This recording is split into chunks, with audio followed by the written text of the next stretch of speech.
Let's look at some of the biggest mistakes that candidates make in a design interview. A lot of times people don't even ask whether it's a low level design or a high level design that you need, and straight away jump to a class level diagram making classes, functions, and all of that. And that's not right in case the interviewer is expecting a high level design. So make sure you clarify what exactly you want before you actually go present a solution. The next thing, which is very similar again, is let's say if the interviewer asks you to design Uber, and let's say you know how Uber is built. Don't jump straight into the solution, right? Why? Because Uber has a lot of functionalities. Maybe the interviewer was actually interested in a couple of specific ones, right? So just clarify before you start on what functional requirements are there as part of building this design. Basis those functional requirements, your design could totally change, right? So clarify the functional requirements. And a lot of times candidates also skip the non-functional things, for example, scale. So let's just say if you're building a chat application for your company which has 50 employees, the design of that would be totally different when compared to design of a chat application like WhatsApp, which is supposed to be used by billions of users, right? So if the interviewer was actually expecting you to build a small enough chat application and you end up building a WhatsApp, that would be a total disaster.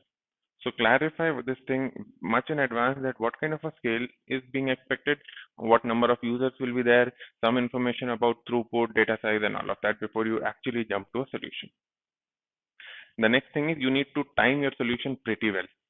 What happens mostly is people get so much involved with one particular component that they totally skip the remaining ones and they don't have time.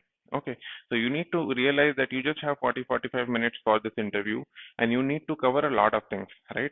So maybe one good way to start is in a high level design interview, you could possibly start with basic building blocks on what all components are there, how do they interact with each other, and then get into the depth of one or two of them. Now, when you are deciding which ones to go deep into, don't just assume certain things. Ask the interviewer on what they want to talk about.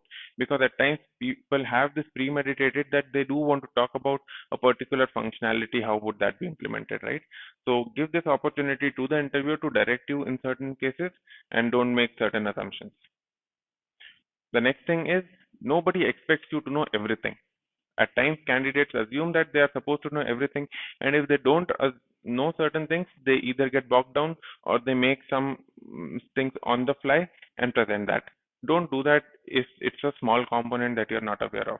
So let's just say, again, taking an example of Uber, and let's say if it involves a rate limiting system somewhere in between, and you do not know how to build that, then one way is to clearly call out that I don't know how to build a rate limiting system, but if I were to build it, I would build it in this way, and that totally elevates your solution irrespective of whether it is right or wrong, because at least you know what you don't know, and that's a very important thing. And it's okay to ask tips also at this point in time. If there are certain things that you want some inputs on, feel free to ask the interviewer on, is it going in the right direction, what additional could we be doing, and any questions that you have. So yeah, these are the most common pitfalls that you must avoid in any design interview.